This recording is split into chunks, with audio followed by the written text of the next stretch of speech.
நான் சில நேரத்தில் யோசிப்பேன், நிறைய பரிசுத்தவான்கள் எல்லாம் இப்ப இறந்துட்டாங்க பாருங்களேன். இதுக்கு முன்னாடி ஒரு செட் ஆஃப் பரிசுத்தவான்கள் இருந்தாங்க. அவங்க எல்லாம் உலகத்தையே கலக்குனாங்க. கிறிஸ்டியானிட்டி அவங்க தான் கிறிஸ்டியானிட்டிக்கு அவங்க தான் ஒரு பெரிய இதுவா இருந்து எல்லா ஜனங்களையும் கர்த்தருக்குள்ள நடத்துனாங்க. அவங்க நிறைய பேர் இறந்து போயிட்டாங்க.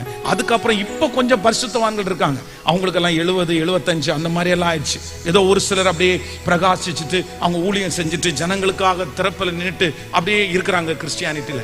அப்ப நிறைய நேரத்துல நான் நினைப்பேன், ஆண்டவரே அடுத்து ஒருவேளை உங்க வருகை தாமதிச்சுன்னா அடுத்து யாருப்பா நிப்பா? அடுத்து இந்த ஜனங்களுக்கெல்லாம் யாரு திறப்பில் நிப்பா? யாரை நீங்க நம்புவீங்க?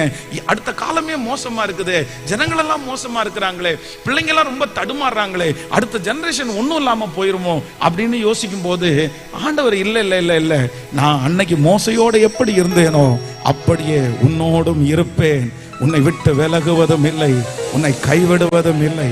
நான் நம்புறேன், இல்ல கர்த்தர் பரிசுத்தவான்களோட இருந்தது உண்மையானால் நம்மோடும் கர்த்தர் இருப்பார்.